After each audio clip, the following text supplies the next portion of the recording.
Max Gorlin, Melbourne Football Club. You're listening to the Coaches Panel. This is Nat Fyfe from the Fremantle Footy Club. Trent Cotchin from the Richmond Footy Club. Scott Pendlebury from the Collingwood Football Club. You're listening to the Coaches Panel. Patrick Cooch from the Carlton Footy Club. It's Rory Sloane here from the Adelaide Crows. This is Tom Mitchell from the Hawthorn Footy Club, and you're listening to the Coaches Panel. Hey friends, you got MJ from the Coaches Panel. Hope you all welcome back to another podcast episode, whatever it is. We're talking all things fantasy footy. You got MJ with you. Joining me on this episode, it is your captain speaking, Kane. Hello, mate. How are you? I'm really well, MJ. Interesting week. Really interesting week. A lot of the stuff we talked about last week went in a lot of different ways. And we know text was a massive talking point that we spent a lot of time in. And we said in the salary cap formats of DT and SuperCoach, it was probably a specific team structure that would have worked out for him. I think AF, we all said you can definitely go with him. I think we were very much go for it. And obviously the people that did are stoked. And now we've got people saying, can I please get a ticket to the text station this week, which is awfully interesting. I think rookies, the roulette was in full flood again, especially in SuperCoach MJ. Some of those scores were back to earth, really, let's be honest. And the rucks, Gawn and Grundy, who would have thought those guys were good at football, especially fantasy? Oh, mate, there is a bunch to get through in this episode. This might even be the second podcast you've heard from us today. Just a handful of hours ago, Jimmy and I revealed the 15 new Ultimate Footy DPPs that have been added. They happen after round 3, 6, 9, 12, and 15. If you want to go check out our thoughts on those 15 players, there's an article at coachespanel.tv or wherever you're listening to this episode. Once you're done here, don't leave now. Once you're done here, you can go back and check that out. All right, Kane, there's a fair bit to get through. I feel like the most pivotal place to start at, as often is at the front half of the year, is let's talk about our cash cows, our players that we need to nail them right. Because if we do, that's where that cash generation can come to ultimately get the completed sides closer by upgrading them to premiums, getting rid of these others that have either topped out in price or are not delivering quite to what we're stuck at. There's some big options for us, but I think there's one. Maybe we should talk about the easiest cash cow to address right now. In AFL Fantasy and DreamTeam, in SuperCoach and DreamTeam, there feels like there's one defensive cow that's on the bubble that feels like a fairly obvious move, especially if you're a Hayden Young owner. Yeah, well, Heath Chapman, MJ, he was in the team prior to Hayden Young's hamstring injury, and obviously he was a popular player, Hayden Young. A lot of people were on board, underwhelming even prior to the injury on the weekend against the Blues. But Heath Chapman, it was the tackling. I think if you're a young owner, what was really frustrating was he was rarely cited. The most excitement you'd get is he going to take a kick out? We know the one kick out he took on the weekend, he didn't play on to get a disposal from it, he turned it straight over. Yeah. Wilson came in, he started taking them. We know Luke Ryan is the primary guy, but Hayden Young's just really not involved in the play that much. He flew for a lot of marks and he took some intercept marks, but there wasn't that kick mark game style that we saw last year that I thought would really suit him if it carried on into this year. But Heath Chapman, he's a lot more around the ball. Again, heaps of tackle attempts, 6 tackles, again, 3 free kicks against. So at least he's actually around creating contact, creating contests, trying to win the ball back for his side. And he was rewarded with a 73 and an 86 across the formats, which is really good going. You couple that with, we have a backline shortage, MJ, don't we? Let's be honest. We've lost Harry Sharp. We've lost Tommy Highmore. Maybe Highmore's the guy that can come back in with the Saints playing quite poor on the weekend, big loss, but even still, I don't think we can guarantee it. And that's the other one. Kaczynski, low score, and on the chopping block, really had some moments in the game that he'd rather have back, especially when you think about how close Hawthorn were to pulling off that win against Geelong. So if you've got no cover there, it's awfully appetizing to bring a guy like Chapman in. Job security looks pretty good. We've seen the scoring, albeit in a loss as well, which is always interesting. And he was a guy that we actually liked pre-season, which is always a massive sign in my book, because it shows that there's fantasy prospects there. Unreal athlete as well. Great runner, which I think we've seen in this game is really, really important. And for a second game to put up that type of score, really, really encouraging. And as I said, in a line that's really, really difficult for us. Yeah, I think if you're a Hayden Young owner, sometimes we overcomplicate the game. It's just one of the cleanest, simplest move. Unless you've got something stored in the kitty where all of a sudden you can go to one of these big top 4, top 6 territory of defenders. No matter the format, maybe in AFL fantasy, you can jump on the back of an Isaac Cumming or a Giath or these kind of guys that have got some nice break even. So maybe you could get away with a maneuver like that. But for me in Dream Team and SuperCoach, it's pretty simple. If you've got a Hayden Young sized problem, you're either going down to get Chapman or you're going all the way up to one of the big boys. For me, in those two formats where trades potentially coaches have already maybe used up to 4 trades already, maybe even more if they've had some bad injury luck and missed on a few cows, they could be down 6 trades. So you want to not burn them too hard if you don't have to. Yeah, well, that's the thing. And to be honest, the scoring's not that far different anyway. I think obviously in SuperCoach MJ, Hayden Young was pretty solid. He had that really nice first game against Melbourne when he scored 88, 61 against the Giants. And then, he was maybe on track for another 50 or 60 against Carlton. How do you know? Some people can have big second halves, but you're not losing a ton playing Chapman on the field. Obviously, there's always that risk with a rookie, but again, even a guy that we really like, Braden Campbell, he's shown that in 3 weeks he can dish up 3 completely different scores. So that's just rookies. I don't think you can be too stressed. Hayden Young, wasn't going to be that shooting star that we were hoping for. Yep. And I agree with you. Simple move. Around 120, 130k in the bank. Move on. Again, probably a really nice position to be if you could take Young up and move, another rookie to a Chapman, especially if you've got a Harry Sharp that you can, do some DPP and move around. I think you'd love Chapman on the bench. Like that would be a dream scenario. Yeah. But I just see the way that a lot of teams are structured up. It's just not really possible without sidewaysing a Highmore, sidewaysing a Cozzy. And I think at this stage, both of those guys have shown that they can be in the team at certain stages. And I think if you really want to make that move for 20, 30k that you have to spend to get to Chapman, I feel like you'd rather go Young to Chapman, have your cash, hope that Chapman can deliver you some 50s and 60s, which again is perfectly fine for a rookie, and just start building your team that way. Like you said, if you're already down 4 trades heading into this week and you've got Young, you really haven't advanced the team because money hasn't moved enough to make those moves unless you've identified guys that are so underpriced and are going to be premiums throughout, which is obviously too early to stay at this stage. You've used a lot of trades and you haven't advanced the team much at all, which is just sometimes how it goes, MJ. Sometimes you get injuries, you get suspensions. But I think, as you said, don't overthink this one. Young to Chapman, easy, very simple trade.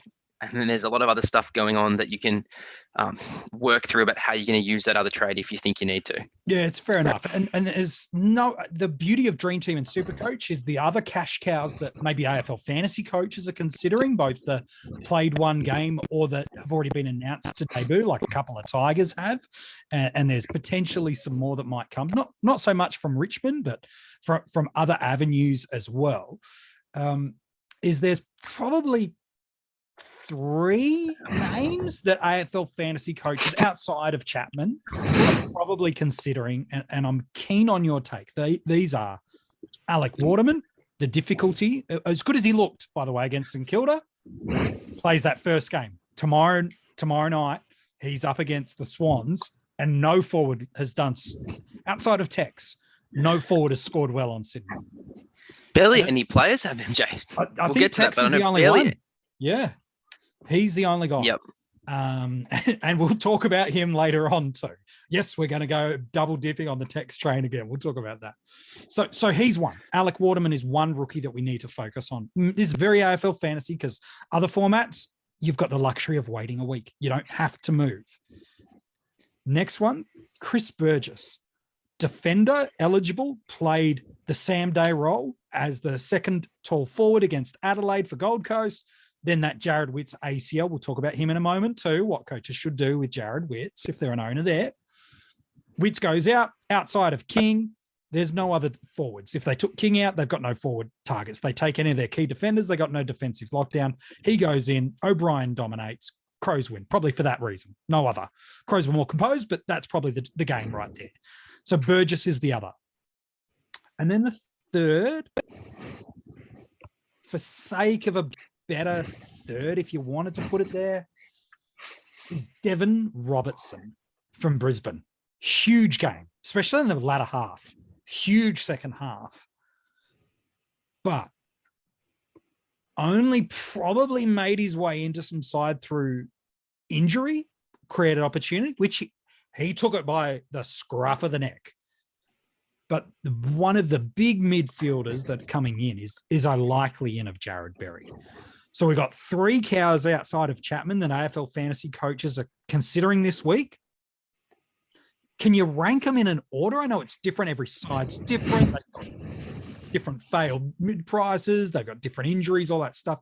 But how do coaches navigate those 3 and include Chapman in the mix for me too, Kane? What do we do with AFL fantasy there? Yeah, it's a really tricky one, MJ. It's a really tricky one. And I think what will be swaying a lot of people is what are they doing with their other trade? Because if you can get to the premium you want, and it takes going down to Waterman, who's the cheapest of that crew of 4 that you've mentioned, all of a sudden he looks a lot more appealing, bringing him in to do your upgrade if it gets you that real premium. Well, if it gets if going him gets you Wits to a Grundy, as opposed to Wits to, I'm going to be, maybe I'll and that's what I will. O'Brien. That's what I will preface it with is if it's a move like that, if you've got that pairing, like you said, and you need all the cash you can get, and Waterman's the only one you can afford, and it gets your Wits to Grundy, I'd even probably go one step further and say, if you have to take on a 170k guy, because that's how low you have to go, that's debuting this week, to get Wits to Grundy or Gawn, if that's where you need to go, like I'm actually for that, because I just think all of these guys have concerns. Chapman has the least concern in terms of job security for me. Sure.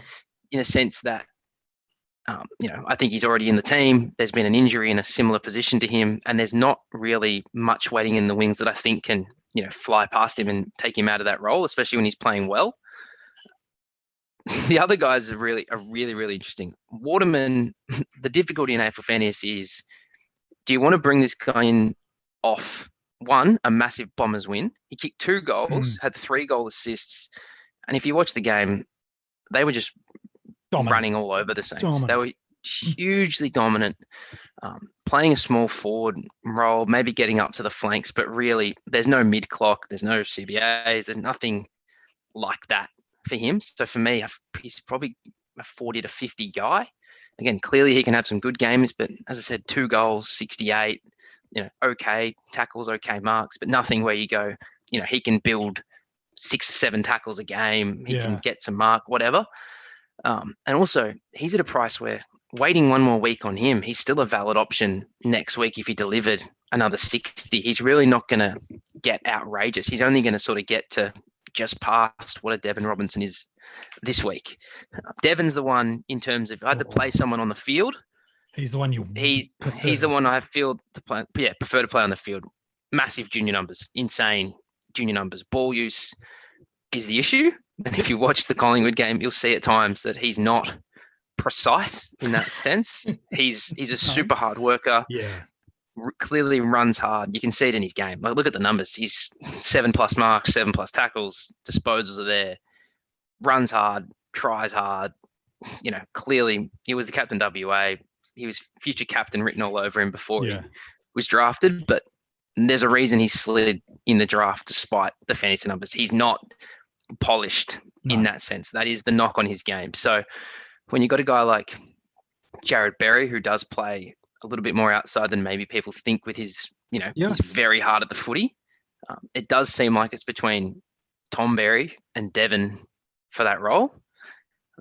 If you look at past years, Tom's always been ahead of Devon. I know Devon had a really good game, but it just seems like, to me, it's probably a 2 or 3 week hit. I think you have to be having that mindset with Devon. Clearly, if he plays with that 90+ score he got last week, there is quick cash. Yeah, in there's very quick cash.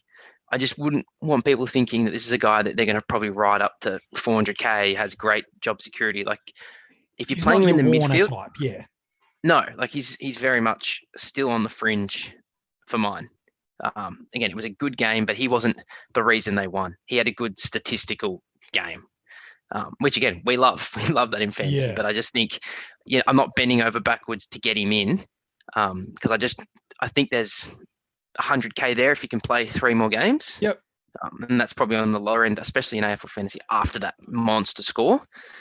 But is he going to be there every week for you? Probably not. If you've got a really strong bench, and that's the hard thing with AFL Fantasy MJ. At 1 week you do have a strong bench. The next week you got nothing. So, again, you move on to Burgess, and this is a guy that was a 30-40 guy for us. Now he's had a good game. He's had a good game. He had a good Adelaide. game before he moved to the ruck too. He had. Well, that's sort of the issue. MJ, in that sense, is looking at the numbers when he went into the ruck, 3 hitouts from 30 ruck contests.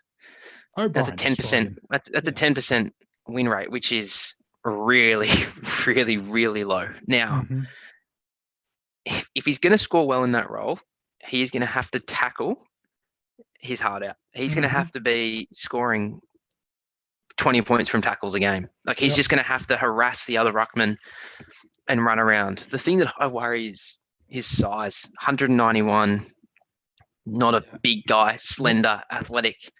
Like you start crashing into ruckman in and out, all of a sudden that mobility that you may have an advantage on them, after a quarter of that, it just doesn't really work like that. 10-minute mark of the last quarter. Exactly. That's and my O'Brien worry. He gets better as the game goes on. That's such a good runner. It was a bit of a perfect storm in that sense. Perfect storm for everything for him through there. So for me, he's got a break even in AFL fantasy. Again, we're not talking about him in DreamTeam and SuperCoach because he's not on the bubble. No, give us another week. Give us another week to look at him. Give yourself a week. That's why we're saying in those formats, if you need a defender, Chapman's your boy. Other than that, don't worry about it. Break even of -7 in AFL fantasy. If he scores 40, he'll make you 30K. But if he only scores 40, he'll probably then get another game the week after because day's still a while away. But he'll probably only then make you another 10 to 15. Meaning unless you're confident that he's a 60 guy for the next fortnight, is that the best use of a trade? Well, the other thing, MJ, is he's probably going to be on the field for a lot of people. That's my other issue. So if you're going young, and let's just use an example that's, I'd say, is quite popular. If you've got Young and Jordan Clark, 2 mid-price guys, now the temptation there is 1 up, 1 down. Both of those guys are on-field guys. And in the back line, you've probably got a bench that is comprised of Cozzy, Sharp, or Highmore. Now, let's assume that maybe only one of those play. And let's be honest, the one that everyone wants is Highmore. You want a 50-60 guy. Like, do you really want to put Burgess on the field against Carlton? And you're going to have, again, we just spoke about rookies. We know they can dish up low scores. That is part and parcel. But this is a guy that has played in the AFL for, 2 years ago, played more than 10 games. Yeah. And he averaged in the 30s. And as I said, I just don't think it's quite as lucrative. They're going to bring Caleb Graham into play some of that role too. So it's not like he's going to be exclusively he's going to need to kick goals is my point. He's going to have marks. I just don't we see this. I think some people think it's Cam Pedersen. Like when Cam Pedersen got this role a few years ago, he became a premium forward because he had forward status and he was a ruckman, super athletic. It just feels like a burden for me with Burgess that after a few weeks, he's absolutely worn down. They give him a rest. And the next thing you know, Zach Smith's healthy in 4 weeks' time and he's out of the side again. Like, it just seems like for the price you're paying, I'd rather take a flyer on Devon for the quick cash and the scoring on field. Yeah. Or I'd really just rather go, I'd rather wait a week on Wardham. I just think Burgess has so much risk that you play him on the field and he scores you a 30, doesn't make you much cash. And, you've actually had to invest a little bit into him because he's still over 200K in that. It's not a great crew, MJ. Like, it sounds exciting. You read off the names Wardham and Devon, Burgess, and even Chapman at his price though, he's more than 100K more than Baseman. Well, he's So it's just 279K, yeah. Yeah, so and again, he was a high pick, so he's starting at that price tag, but it's not exciting. It's not really No. exciting me, this crew, especially when we had awesome guys to start. That's why for me, I look at someone like Richmond have confirmed a couple of debutants that have come into their side. One of those is a Ryan Mansell, who they picked up through the supplementary period at the start of the year. Kid out of Tassie, 20-year-old, mature age, just got wheels for days. And that's where I look at someone like him and go, look, for the 50K, it saves me on the initial investment. To go him over Burgess, he's got equally probable similar scoring potential, like a 40 to 50 odd out of the Richmond backline, knowing that, well, they want to involve him in the game. It's his first opportunity in this system and structure that has been so powerful for so long. For me, I almost go, you know what? I'll take that extra 50K now in the kitty. And even if he doesn't match the scoring of a Burgess, they're not just going to give him one and done game. That's not Richmond. They don't give these kids one game and then ship them off.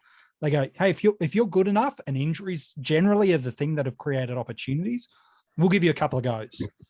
And so for me, I'm leaning in AFL fantasy towards a Mansell via a Kazitsky, via maybe it's a Miles Bergman, and you can use that utility position. Maybe a Paul Hunter with Ryder back at the club, and Marshall getting through the VFL, getting rid of these guys that have either reached their potential or aren't playing and cannot score for you. That's where, for me, I normally would probably wait a week on a 170 cow, but given I'm like, you know what, Burgess, I have zero trust in. If I'm wrong, I'm wrong. I'll just move Clark off. And 50% of coaches almost still have Jordan Clark in AFL fantasy to deal with in that format. The actual ownership numbers is 37%. So I'm slightly exaggerating, but, point proved. So for me, that's probably how I'd approach it. Waterman, only if he gets you to where you want to go. Mansell, if you've got zero trust in what Burgess can do, he would be the guy in that back line.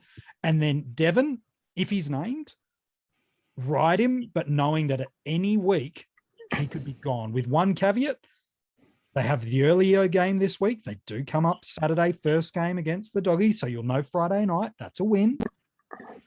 But the Doggies own the ball. So don't expect that free-flowing Collingwood-style game where he could get heaps of the ball like he did last week.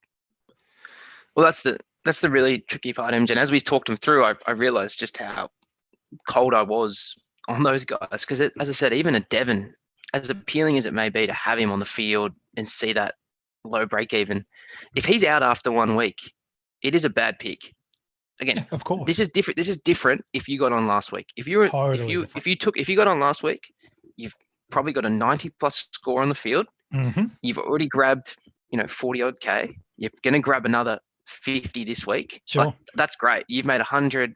You've probably got decent points, especially points per dollars. You've done really well. Absolutely.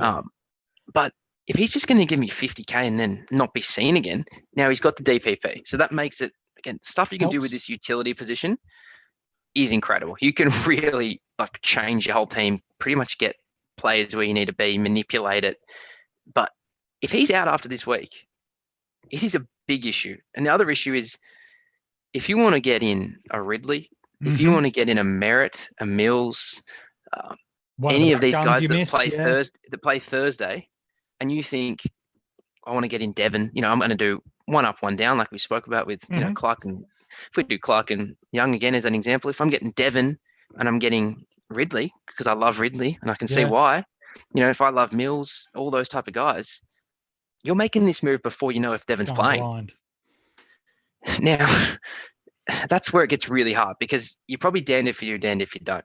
If you don't make the move, you can sure as hell bet that Devon will be named and he'll play and he'll be fine. If you do make the move, he won't be named. You'll have to rely on your bench. And now you've got a guy on your team that's netted you $0 and has no return in mind to come back to the team. So I think it's a really tricky week. And I think this is why those mid-price guys in AFL fantasy are super appealing, MJ. What you can get from an Isaac Cumming, what you can get from a Jath, what you can get from these type of mid-price guys, you can avoid having to make this decision on the rookies, which is a huge advantage, because if you can get these mid-price guys doing what you think they can do, scoring 80 plus, it just puts you way ahead of these guys again, because they're generating cash and giving you points. And when you can trade 2 times a week, every week, you can flip them enough and not be exposed to these rookies. Because as you know, if you get a rookie and they don't play, how you got to have another trade to get them out? Otherwise, they're just dead wood. And eventually, you can carry dead wood for long enough, and then eventually you can't. And now all of a sudden, you're copping zeros and you're making moves to not have be a player short instead of the moves that you really want to do to build your side. So I can see why people just want to go mid to mid price and just avoid picking these guys in total. Yeah. It's an interesting strategy and the way to play the game. I suppose it brings me to then a point of there's a couple of guys that across all the formats, everybody's talking back about again that they might have missed for one reason or another. Again, all those players across all formats of the game with negative break evens, we've listed them for you at coachespanel.tv. So you don't need assistant coach or help coach or gold coach or whatever you want to call it. We've got you with the negative break evens side of it. But there's 2 guys specifically in the forward line that I'd like to talk to you about. One, Kane, was an inflated cash cow, but was genuinely still a cow. The other was a mid-pricer that I don't think anybody's predicted what he would have done, and that's Taylor Walker. If you don't own Chad Warner, now a part of the trio of Sydney Swans rising stars, look out, Wicks, it's your turn, or Logan McDonald. It's your chance this week. If you don't own him, he's already gone up big money across the formats and has really good break-even still right across all the formats as well. So there's plenty more to make. Have you missed the bus on Chad Warner if you're not an owner? Yeah, it's a really interesting one, MJ. Again, you look at his AFL fantasy, he's going at 80. Yeah. Now, if you think that's maintainable, he's definitely good value, because this is what it comes back to in AFL fantasy that I think surprises people when they look at the top teams. Like, we're so used to in DT and SuperCoach, we're always thinking top 6 backs, top 6 forwards, top 8 mids, top 2 rucks. Like, we're building that dream scenario. Yeah. But dollars per point and timing of when you bring players in is so important in AFL fantasy. How many times do you look at the teams that are in that maybe top 10 and you think, my team looks better than this? Like, but they've just timed it in the sense that they didn't have that extra cow that scored a 20. They got techs at round 2 as opposed to round 4. They got techs, and they're 100 points up. They didn't pick a Lockie Neal, but they grabbed a Rory Sloane or a Tim Tarrant. So all of a sudden, you can see where the 100, 200 points they've made on you a week has gone. But it's just a couple sliding doors moments, and a lot of it is just going, is the player I'm picking exceeding what I paid for them? And if you look at Warner, at that 330K range he's currently at, that's a guy that averages in the 50s, the low 50s. Yep. Maybe even lower than that. And he's going at 80. So you're getting 30 points if you think that's maintainable. Let's just use the simple numbers. As Rid says, we don't work in 5s. Let's work in 30s here. 80 to a 50. You're getting him at 50. Yeah. He's giving you 80. It's very hard to go wrong when you keep picking players that are doing that. Now, I totally understand that it's not as simple as just going, he's priced at 30, he's going 60. Clearly, we want guys that are going 100. We want premium players for a reason. But at this stage, if you get enough guys that are going 20, 30 above, all of a sudden in 2 or 3 weeks, you're going 1 up, 1 down, and you're getting to big dogs. You don't have that extra cow on the field. And now you start avoiding those 30s, those 40s, and your floor starts becoming 70. And that's what those good teams do, is they get the guys that are really going to hurt you off the field. Yeah. So when I look at Warner, and again, I think 80 might be a little bit over, but I've probably got him at least 70, 75. Yeah. There's definite value there, especially when you look at the break even. The break even's 23. Like the rule of thumb I use is if whatever they scored over their break even, if you halve that, that's sort of the value. So let's just say his break even's 20 and he scores a 60. That's 80 points over. Yeah, it's a 40K increase. 23, yeah. Yeah, it's a 40K increase. So that's really easy. And also at that price, you probably are getting, you can get a Bergman off the field. You can get a Rowe off the field. Not that I want to trade him, but just an example of someone that you feel confident in Warner every week because he's playing in the midfield. So I think it's definitely not QL MJ. It'd be the same for Jordan. Yeah. Now Goulden he's doing something I've never seen. Again, we know how good Rao was, but this is a guy that really wasn't. Again, he was an academy pick, so he's a bit different in terms of, people didn't maybe put the correct representation of how good of a player he was. Yep. And we know that a lot of clubs don't spend the time on these guys either, and neither does the media because they know that, this is a Swans player. He's going to go into the Swans. But, he's already at 414,000 in AFL fantasy. And in SuperCoach, he's averaging 116 and at 241 with a break even of minus 69. So I think what's interesting, again, Warner, I think you can definitely grab him. He's got a consistent role, midfielder. But I think what gets interesting, MJ, is we spoke about those mid price guys. And if we look at, a Chapman per se in AFL fantasy, he's got a break even of 9. Yeah. You look at a guy like Jath from Hawthorn, he's got a break even of 12. As much as I like Chapman, I'd probably back in Jath to score 20 points more than him this week. Yeah. So on cash alone, I've got Jath making 10K more than Chapman. Yeah. And I'm getting 20 extra points on field. Now, granted, there's 150K difference. So I'm paying for those points. But if you weren't going to spend that cash, that's an extra 20 points on the field.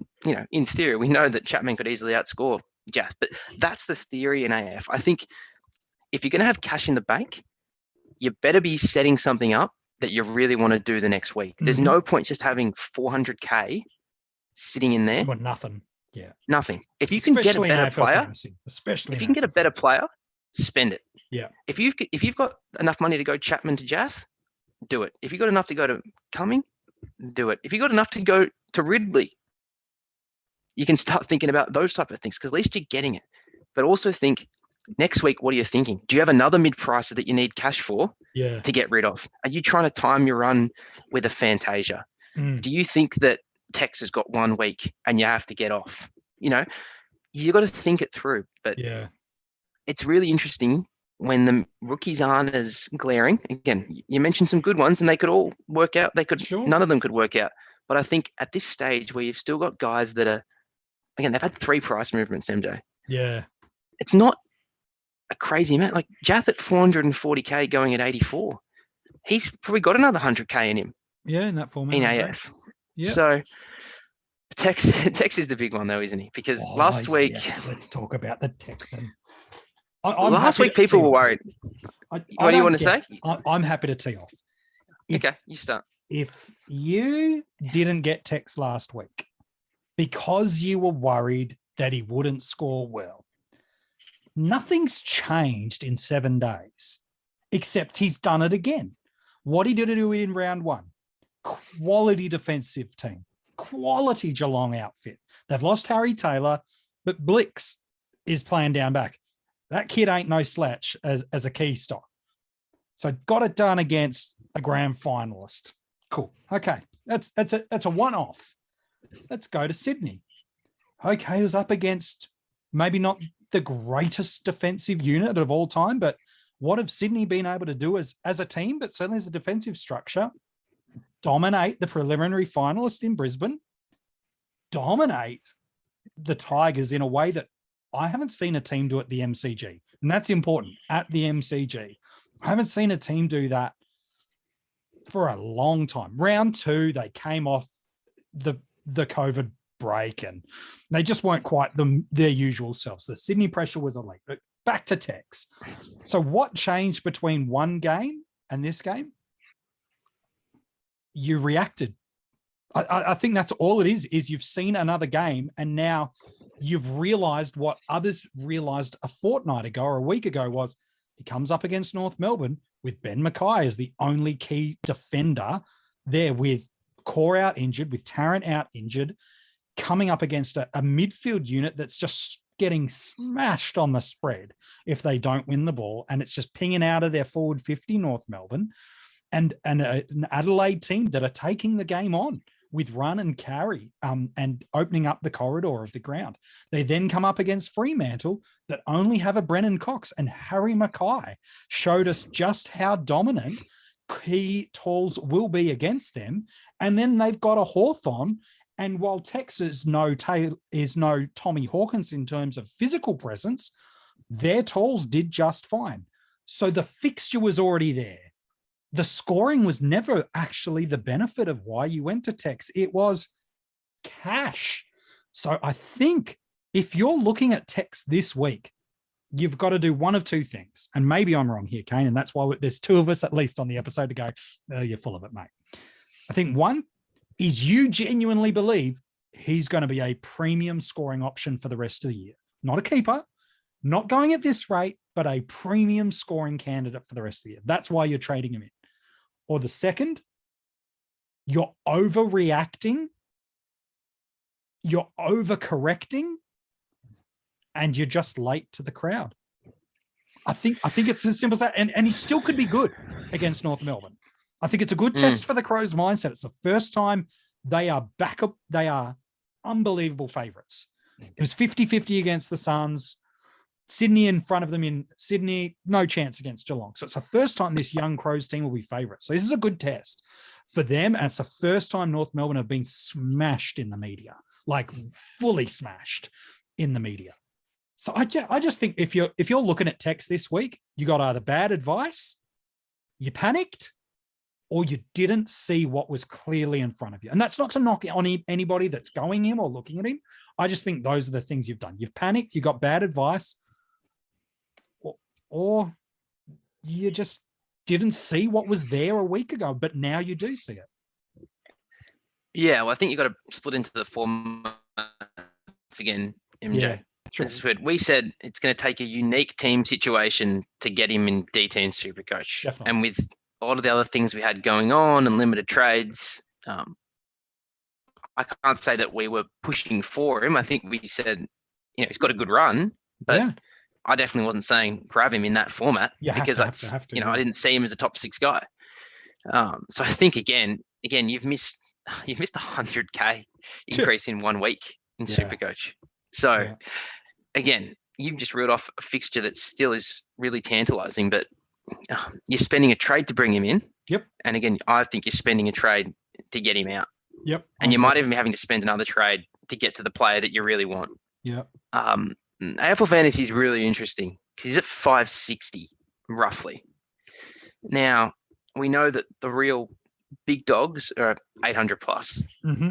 If he can hold 100 across the next 3 weeks on average, he's probably getting to 750. Like that is genuinely how good he's going. Yeah. Maybe 700 at the low end, with maybe even temper it down to 90 across 3 weeks.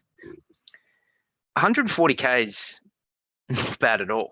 Not bad at all. Not when we reel off how hard it's going to be for, possibly a Burgess at 220 to get his 140K. Yeah. The hard thing now is how are you getting to Tex is the thing that I find interesting, because if you're taking a cow up, that's 300K of investment you've got to put into him to then, again, and obviously you're hoping points are good. Again, that's clearly part of it. But to get your 140 back, you're going to have to put 300 in from a cow.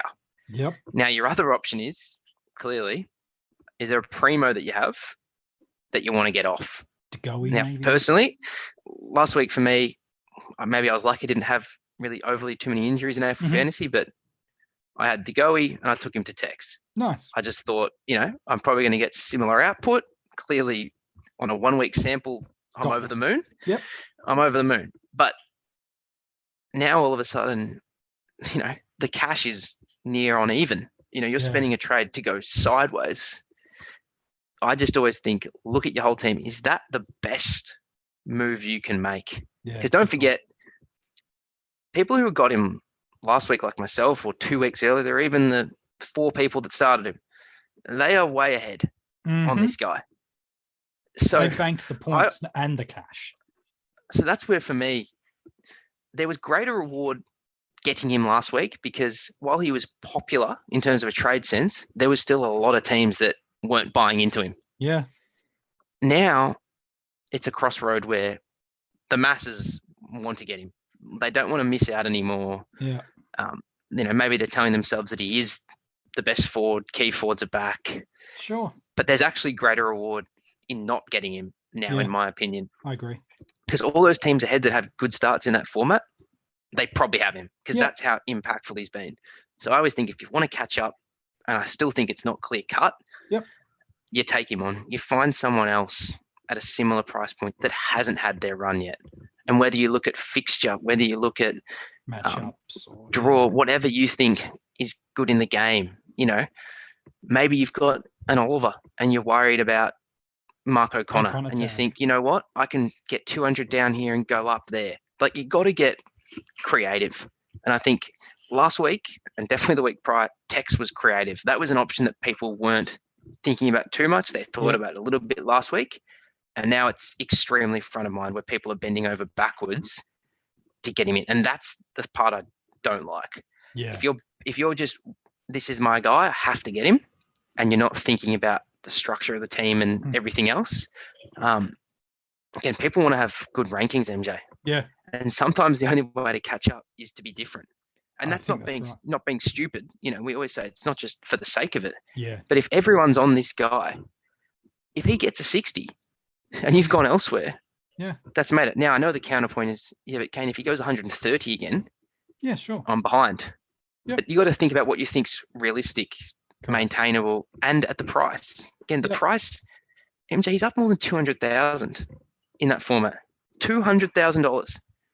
Taylor Walker, you've missed 3 scores, 3 big scores. It just seems to me that it's more fear of missing out as opposed to really looking at it. And he's kicked 17 goals, MJ. Let's be honest, that's not a sustainable number of goals. He's not kicking bags of 5 and 6 every week, and there's no way North are going to not lock down on him. As good as the Crows have looked in a couple of games, and they've looked pretty good, maybe in contrast to last year. Maybe that's why they look so good. How has Adelaide got back in that game from a goal avenue perspective? It was Tex. How did Adelaide stay in the game for as long as they did against Sydney? It was Tex. Who was the difference maker against against Geelong in terms of scoreboard pressure? Tex. If North Melbourne are going, how are we going to beat the Crows this week? We are blocking every avenue Tex has aerially. We're going to play a man in front. We're going to fill that space. If I'm David Noble and that opposition team going, what's our best chance of beating the Crows? It's stopping Tex, because outside of him, the Crows haven't looked stunning going forward. So if I'm North Melbourne, I'm clamping down. That's the thing. We need to often remind ourselves, when a player gets a lot of media narrative and attention, opposition analysts notice that too, even more so than we do. So I think when players have blinding games, opposition teams go, what can we do to curb their impact this coming week? And so I think Texas... The risk's gone up, though, isn't it, MJ? That's the thing. The risk has gone up because it wasn't as risky at 300. No. It wasn't as risky at 400. It's now, in this format, 550. In SuperCoach, it's 400 plus. Yeah. Like, all of a sudden, he does have to start not maintaining this level, but he has to deliver. Whereas at the other thing, you go, if Tex rolls out a 70, I'm using the score's already gone to boost the price, I'm going to jump off. I just feel like you just never want to become one-eyed in these formats. The amount of times you just take a fresh look at your team, and I always encourage people, send your team to other people that play the game, because sometimes you get so locked in on what you think is the best thing for your team, and you don't see the blaring the obvious. So again, I know at the Coach Panel we do that all the time between each other. Hey, what do you think? This is what I'm thinking. Sometimes you just send it and don't even tell the person what you're thinking, because you don't want to lead the witness it's down like, a certain path. What do you see? Yeah. Yeah, exactly. So I'd encourage people to do that. As I said, people will bring him in and maybe it will work, maybe it won't. Good luck But the to you hard if you thing do, is but I wouldn't do it. you're investing more than those other people. Yep. And on the flip side, you're getting less out of it because he can't go up in cash as much as the people who bought him in You're last not week, gonna throw clearly. any points as him. So that's the thing where I think MJ, if I didn't have him in Alpha Fantasy, I couldn't Move on. go there now. Look for the next I one. think, yeah, I agree. Look for the next one. All right. Let me talk about a couple of guys before we get to some Patreon questions that we've got to get to. Again, if you're loving what you get out of the coaches panel, the articles, the podcasts, join our Patreon supporter group. There are tiers, there are bonus levels, there's extra content, hidden groups. There's a lot of stuff in there. Private conversations. You're making it sound like it's a dodgy website, mate. Look at you. You can go find all the links at coachespanel.tv. I want to throw some names to you, and I want to get your take, Kane, on whether they're real or whether they're just a counterfeit. So not fake, but they're not going to deliver as legitimately as the real deal. I want to throw some names. Are they real premiums? Are they real top tier? Are they the real deal? Or is there something about them that you just go, no, there's a bit of counterfeit about it. It'll get you through to a period, but it won't get you through for the year. Let me throw some names. Jordan Ridley. He showed last year he can score, but is he a top 6 defender across the formats, or is he a close enough to? I think he is real, MJ. And this is why I say this.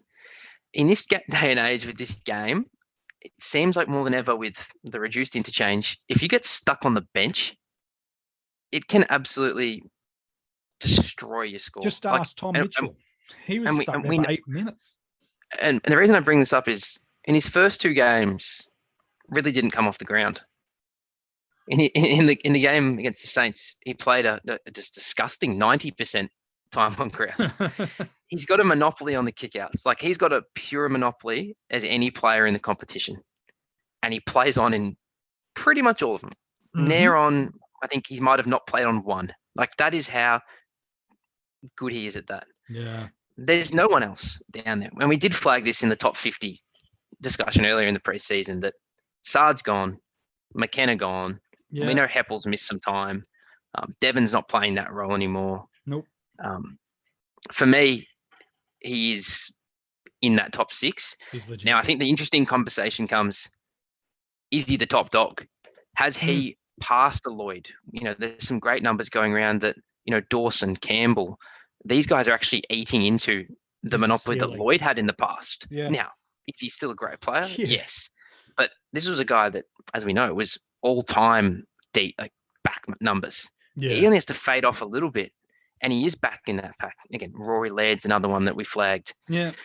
Midfielder, just so industrious, doesn't even need time on ground to score. But I can see Ridley, he's elevated. I didn't have him in that tier preseason. We were big on Lloyd, Whitfield, and Laird. We obviously haven't seen Whitfield. But no, I think that's real. I think Ridley has elevated into that tier. Yeah. And this game's suiting him. Again, he's on the field, taking kickouts. And to be honest, as good as Essendon were on the weekend, I think people still have them losing more than they win. Yep. The ball's going to be down there.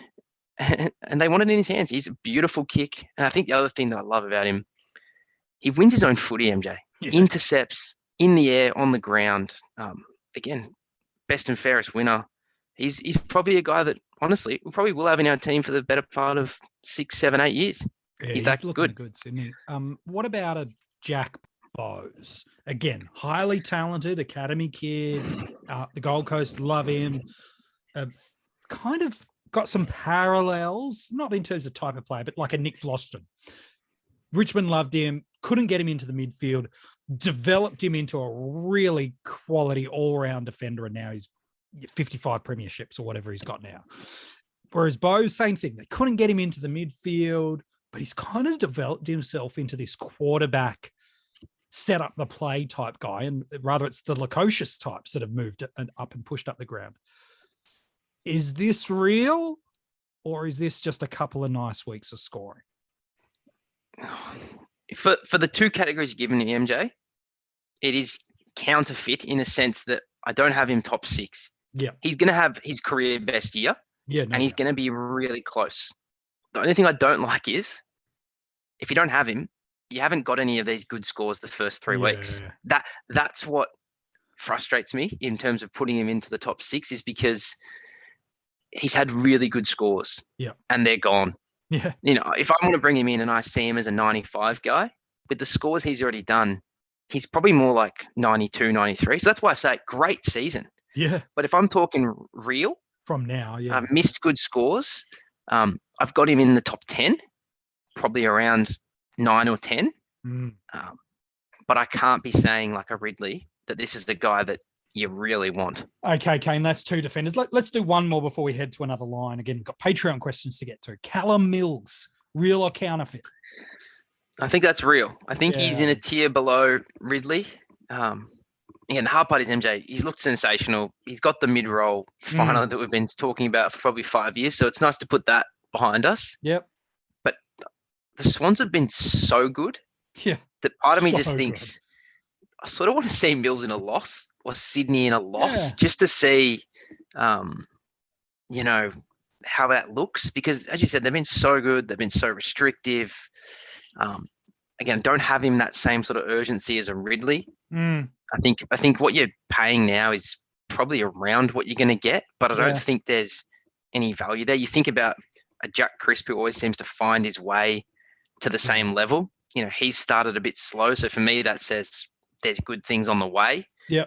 So that's why for me, I do have Mills in my 6. It's just that bang for buck, I'm not really racing out. In a way, I'd love to see a couple poor scores and jump on because I think he's a great mid. He's a great player. He's got such a well-rounded game. But, as I said, when Ridley's gotten kickouts consistently, I've got him above. So it's Mills probably splits those 2 in Ridley and Bose. All right, fair enough. I'll give you both midfielders that I've got. You might have another, but I'll give you the 2 that I've got. There's probably 3, but I'll give you 2. Rory Sloane and Sam Walsh. Both a little different in terms of scoring and at different ends of their career across the formats. Are they both real or are they counterfeit? Well, I'll start with Sloane. Yeah. Jeez, I love this guy, so it's tough. But he's not real in the sense that I don't have him as a top tier 8 guy, yeah. I don't have him as a top tier. Again, I think he's a great AF pick. If you've jumped on and you've got what he's already delivered, beautiful. SuperCoach, likewise. Yep. If you took him over Taranto in that similar price bracket, if you took him over a route, you're clearly stoked. But I think he's going to be, that cheap M8, and you go, I'll worry about him at the buy. If I've got trades up my sleeve, I'll move him. If not, I'm very happy. Walsh, real deal. Yeah, I'm with you. Especially SuperCoach. Yep. He's so efficient. He's obviously getting a stack of the ball. The marks have dried up, and that uncontested stuff that we saw him really do in the past, where he just would run so hard on the outside and get a lot of those kick marks, there as much. So his DT is actually, slightly underwhelming from what I thought he'd be able to do. I thought he'd be straight up at 110, but what he is doing from a SuperCoach perspective is such quality. The contested stuff, he uses the ball so cleanly. And as I said, big numbers. Yeah. I think, and the numbers suggest it, he's just rolling on from an output point of view from his second half of last year. But obviously he's really an inside guy now.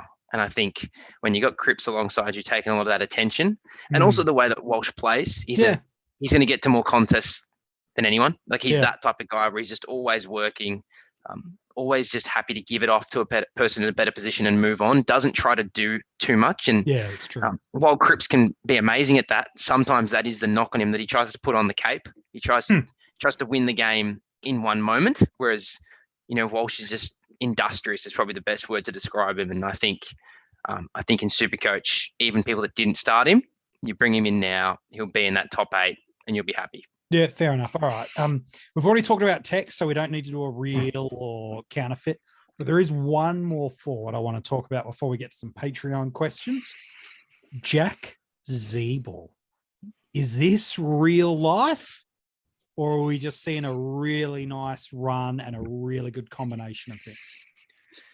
Well, I think there's probably 2 camps, MJ. I think it's probably the Sloane thing. So I think if I had to be pinned to a category, it'd be counterfeit. But I think people that started him, which is a large portion of the competition in DT and SuperCoach, you're just going to ride him. You want to see, it's going to take an injury, which we do know is a flight risk with Zeeble. Yes. Or you want to just see that deteriorate, which for me would have to be a Luke McDonald or even a number of players come back and, that kick out share falls away, that distribution avenue at the defense goes to Luke McDonald and all of a sudden the scoring falls away. Yeah. I think the other hard thing is you couldn't trade him in. That's the thing I think. Why would you want to trade into a guy that's injured? So I really think if you don't have him, you're letting him go. If you do, you're just hoping that nothing bad happens. And if it does, you still go, I'm really happy. The other one I do want to throw in, MJ, and I'm going to throw it to you, which is really nice for a change. Oh, this is why I host these things, but sure, go for it. And this is a guy that we've talked about in the Coaches Panel community for a while. Yep. We even liked him as a junior. Yep. No idea who Lockie Fogarty. Oh, don't. Okay. Now I've got you when he's come off he's the biggest score of his career and a genuine big score, especially in SuperCoach. It was a 163. It is monster. He's counterfeit. That's a really great game from him. And he's had a really good start to the year. Across all the formats, Fogarty's been good. But he's not top 6 or top 10 forward good. Like, let's roll through the names through the forward lines across the formats. I was hoping you'd do this because I feel like some people might have forgot about some of the forwards we have. There is some pretty handy forwards that we've got that people, I think, have forgotten about. So Dunkley looks like the clear number one across formats at the moment. I hate talking about him. Yeah, I know you're not a big rap on him. Patrick Dangerfield's 1 week away. So those that are holding him, you just got one more week. Those that either haven't owned or traded. So there's another one coming through there. Dusty Martin, 66% of the time this year, he's been a dominant force. So that's 3 big forwards already. Then you've got a Dane Zorko. Let's look at him as number 4. Quiet round 2, but pretty good round 1 and round 3. So that's 4 big forwards that we've got to look at it there. Steel Sidebottom is another that by the end of the year, history suggests he's going to be closer towards the top tier. And while they're at different price points, who am I putting my chips in? Is it on Lockie Fogarty, he's finally getting his opportunity, or against Steel Sidebottom? I know where I'm going to choose to put my chips in that sense of there. Rowan Marshall, he's due back, if not this week, definitely the week after, and will play a key role in St Kilda trying to get back some trust and some respect after a really disappointing week last week. So what's that? 5, 6? Toby Green has been dominating his way through the games. And so he's been absolutely braining it for coaches that have owned him. And for those that have watched, he's been awesome. It's only been one game. Chad Wingard looked awesome for the Hawks in that one game. Isaac Smith, one bad game. Zach Butters, MJ. Zach Butters, I haven't even got to. Zeeble, who we just alluded to, has been scoring well. Isaac Heaney's been excellent. Tom Phillips, been a bit meh, but he's fine. And then I didn't even mention Tex properly. There's just no way for me. You go through those names, and there's more I could do, that I say Fogarty's so real that he knocks out most of these guys. I just don't see it. Yeah, again, I think he's really good. I think he's great value. He's a great starting pick. Great for drafters. I just hate it when you've missed a score like that, because a 163 is genuinely a score that could be a career high for him when his career's over. It's a unicorn score. He's not doing that. So, again, 78, 90, 163, really nice. Really good. 380K in SuperCoach, which is, again, I think the format where you can pick him if you're going to pick him. You're not picking him in DT. I'd go to Impy at that point. I've got greater trust in Impy at 100K cheaper. Yeah. Again, I think he's very good.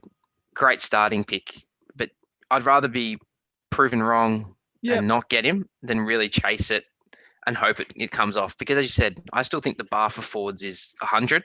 Yeah. So even if he gets to a 90 from now on, we always say that. It's from when you trade him. It seems tough.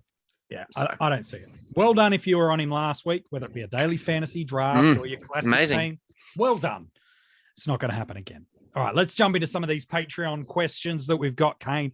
A few. I'm seeing a lot of my name in these. Oh no, what have I said? All right, let's jump in and have a look at these. You can tell how much we prepare for some of these podcasts. These are all from our Patreon supporters. If you want to join in, the links coachespanel.tv for you.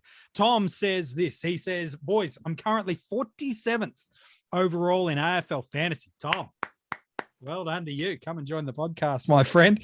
He asked this question, wondering what's the best move. Is it to double downgrade some non-playing or low-earning rooks to faster rises? He's given the example of Kaczynski to Burgess. Or take the risk and downgrade a Clark and Fantasia for the classic one down, one up. But on both those, they've both certainly stalled in terms of their scoring and cash generation. There's not much left if they keep going around what their average. I know, Kane, this is a dilemma you're facing as well too this week. So Tom's a little bit further ahead than you, only about 50 odd points ahead of you though, in terms of where you're ranked in AFL fantasy, doing nice things in that format too, mate. So what is he doing? Is he getting rid of those non-cash guys, or is he dealing with the mid prices that have kind of hit a screeching halt? I prefer to go with the mid prices because I think I'm getting points on field. That's sort of how I'm judging at this stage. And again, the cat's well and truly out of the bag. We don't have great confidence in these rookies. So to take two of them this week seems a bit rich for mine. Now, again, obviously I'll say, what player are you getting up to? That's always the thing. Depending how much cash you've got is going to make it more appealing. You know, if you've got nothing, you know, you're probably only getting to a low 600K, maybe mid 600K player. Now, that's a really speculative range for me, especially in that format. You know, you need to really, you know, from a defender point of view, if you're not touching 700 plus, you know, your Ridleys aren't in play, you know, your Crisps aren't in play. You start getting high sixes, you know, Daniel Bowes, Stewart, you got guys that are on the fringes there. Maybe that's a line. Midfield, you're not going to get anything real keeper worthy in that line. And then forward line, you know, maybe you really like Butters. But again, if you want to get a Zorko, you got to get to 700. So depending on the cash, if you love the premium, I think the one up, one down can work. But as we mentioned as well, sometimes just moving from mid-price to mid-pricer, if you really think there's a jump there, you know, if you think you're getting, if we just use Clark to Cumming, if you think there's 15, 20 points in that combination alone, and you think you can go Fantasia to Jath and you get another 15, 20, sometimes that double pairing is better than the cow and the full primo, especially in these sort of week to week. And again, you look at a Ridley, if he can do what Texted and defy what Sydney's restricted teams to, great. But maybe in a 1 week situation, Cumming can match him. Maybe Jath can match him. So that's the other thing in fantasy. It's all about the timing. I think you're on the right course.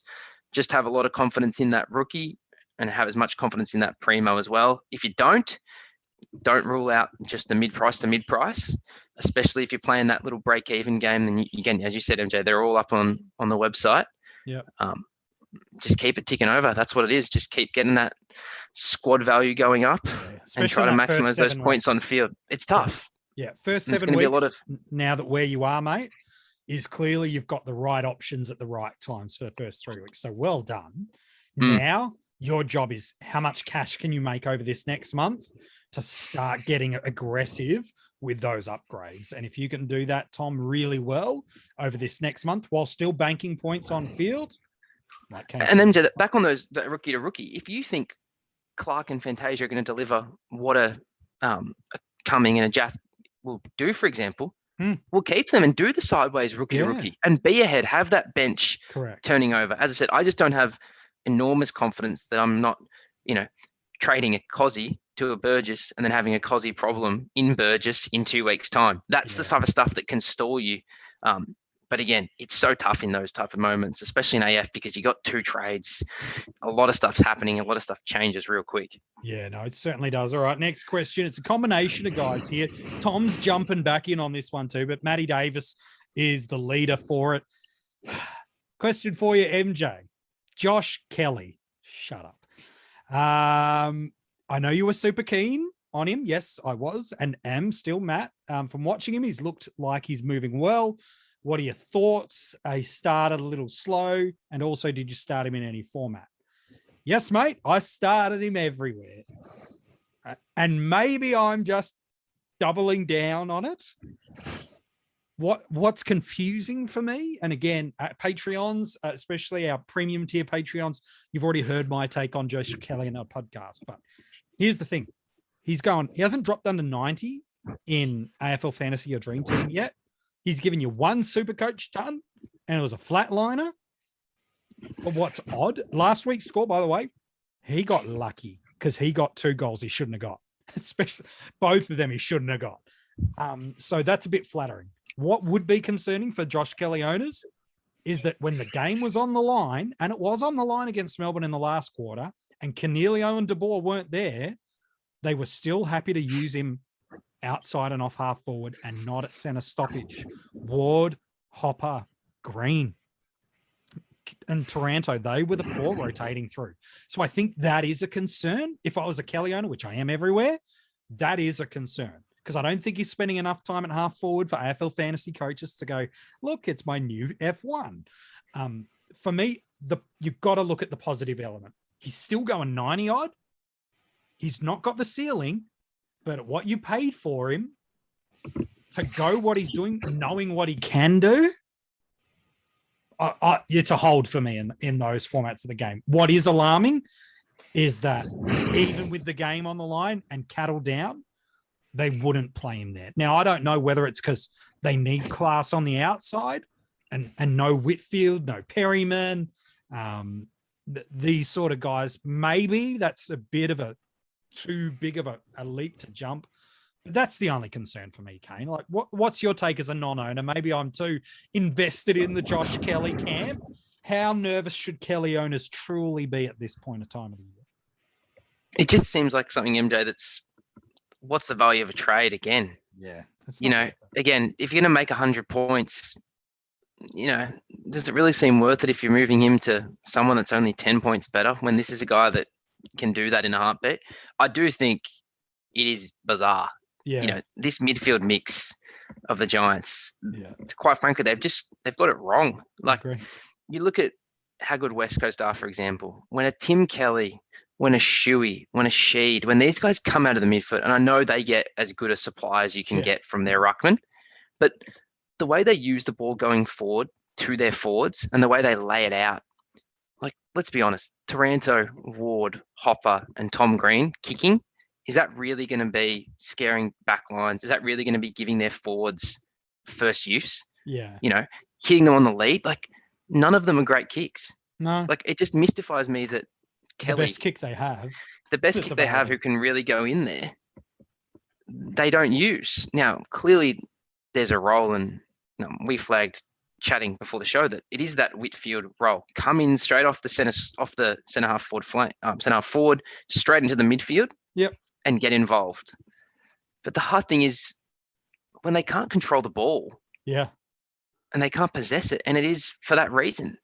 They can't kick the ball well enough, these guys that win it, to maintain it and work it down the ground. Yeah. And again, the run and carry's not there.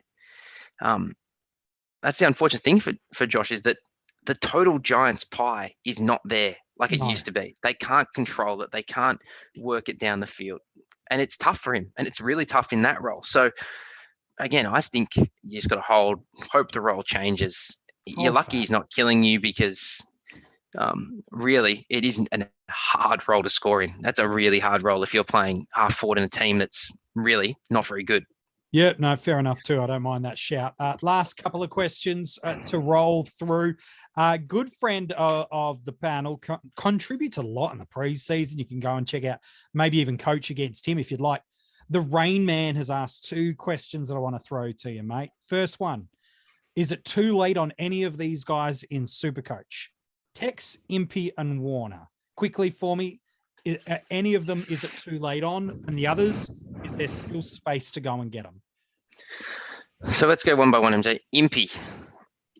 It probably could go Impey. It's just, I just hate that price range, MJ. When you start getting to 300K, to get 150K, the player has to play so well that you're actually not going to trade them. That's the thing that's always fascinating about that price range is he's going to do so well if you think he's going to make enough money that you're not actually going to move him on. Would you agree? Yeah, the question is always, well, how are you getting to him? Like, what are you doing? Are you spending another 100K? Now, if you held a Caldwell, for example, to be able to loophole a Grundy, okay, well, that's different. So the question for me is, how are you getting down to the Impies, the Texas, and the Warner who you alluded to? That for me is almost more important than whether or not you're actually going to be able to get to them. Yeah, I think that's the thing. It has to be you're stuck. You don't need any cheap cows, or you don't like any cheap cows. You can't get to a big dog, and you just think this is a person that will give me good points. Yeah, they'll create some dollars, and they'll be a stepping stone to better the team in the future. Yeah, I think they're all sort of in that category. I agree. He's asked a follow-up question. Back to the GWS Giants. Dream team focus. Toby Green. Is he more or less relevant with the new rules and the Giants' midfield injuries? Just a guy, MJ, that I don't want to trade into. Just injury concerns. Again, single-handedly kept him in the game. He's a phenomenal player.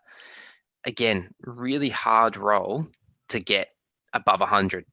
So the burn factor there's not for me. We know that the burn factor for Toby Green is pure mid. If that happens, it's on. It's interesting. In the current role, he's capped at, again, I'll say 100 is the absolute cap in that role. It's probably more like he's always done, mid to low 90s in SuperCoach, high 80s, low 90s in DT. Again, he kicked 5. It's not a role that you can just do that week in, week out and get enough around the ground to support that. So for me, it'd be a pass. Yeah, fair enough too. Last 3 questions. AFL Fantasy from Stephen. He goes, is it too late to chase Rory Sloane? He's looking to bring him in from a Jordan De Goey, obviously using some DPP or his utility position to open up that opportunities through there. So I'll talk you through the price point of both the players just to give you all the information, and then I'll give you the break evens. Rory Sloane, he's going to set you back $620,000. He does have a break even of 60. He's coming off an average of mid 90s, 95. So that's where he's kind of sitting at for you through there. Jordan De Goey, he's got a price for you at just $579,000, has a break even of 92. Obviously different positions. So something else is another factor of who plays in the other part of the ground in terms of total points, but about 40K gap between them. Is it worth the 40K to go up and go and get Rory? Yeah, I actually don't mind it, MJ. I think you're probably going to get Sloane at 100, 95 to 100 in that format. Yeah. The hard thing is you're trading out a guy to go.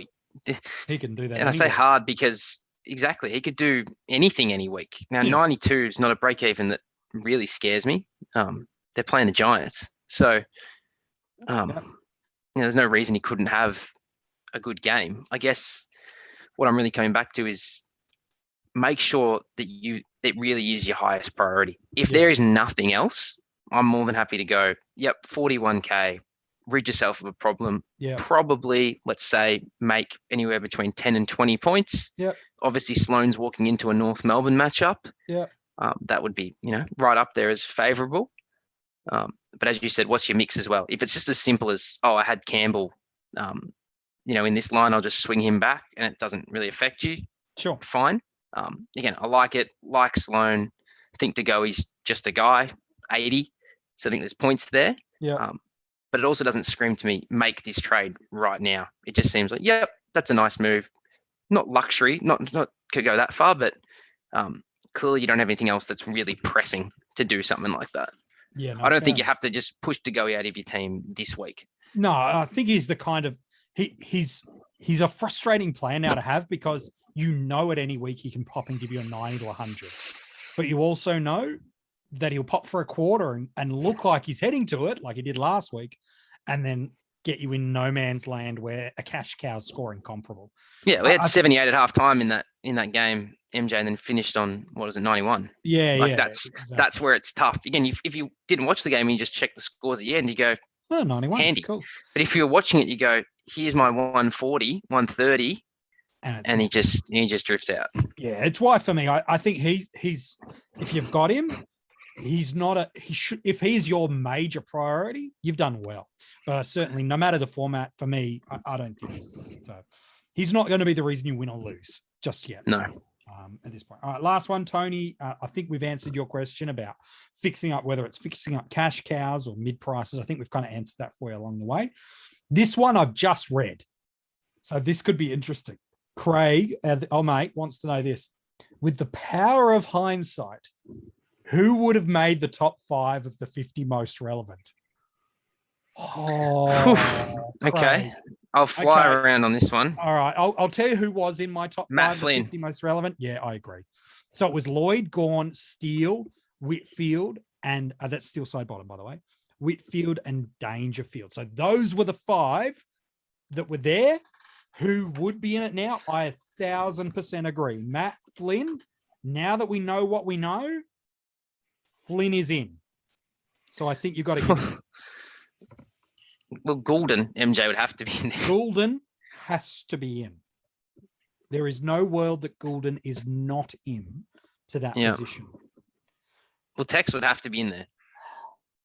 Yep. I have him in because if you started him, MJ, you're ahead of you're making 150K. You're ahead of everyone. You've already netted 140 points a week in SuperCoach, 120 in DT and AF. Yep. Now, the other one that probably has to be in there due to his line is probably Ridley. Because he's in the mix. I don't know if he's there, but he's definitely in the mix. He's a name. He's a definite name fighting for that. I think the first 3, Goulden, Flynn, and Tex, you have to. I think McRae might be there and thereabouts, just because he's been your captaincy across the option format every week. He's pretty much the best mid across the formats. So he'd need to be in that conversation for you. You know a guy that we might have to give some real respect to here. Yep. Which is, it does sound strange, but Jack Zeeble. Yeah. He's fighting. If you're talking dollars per point, what you're getting, the role he played, a lot of teams needed that type of price point. Yeah. Good shout. It's pretty impressive. Yeah. But a very interesting question. Something Callum Mills would be somewhere up there, Craig. Maybe not. I think you could bump Ridley. Yeah. Yeah. Interesting. Very interesting maybe. It's a dangerous thing, Craig, to look back and see. It's the equivalent of watching and listening to things you loved as a teenager growing up, going, oh, that was the greatest movie ever. And then you watch it and it was rubbish. I'm trying to teach my kids old TV shows at the moment. They're like, that episode on Disney Plus was rubbish, Dad. I'm like, okay, well, you can go to your room, you punk. So that's dangerous for me to go back and look at the 50 most relevant, but that's okay. Good question, Craig. Oh, still Devo. All right. Hey, Kane, thank you for your work on this episode, mate. It's been an absolute bumper of a podcast. Appreciate your thoughts as always, mate. No worries, MJ. Good luck, everyone. Another week in the books, and we'll do it all again next week. We shall. Thursday night game and teams are out. You got some vice captaincy options in that game, as you do every other game. Hopefully for you, though, the cash cows you place on field, you win in rookie roulette. Hope your premiums smash it. You nail your captains, and everything goes your way. And if it doesn't, that's just a part of the luck of the game. From all of us here at the Coaches Panel, good luck this week. We'll chat to you soon, and I hope you have a fantastic week of fantasy footy.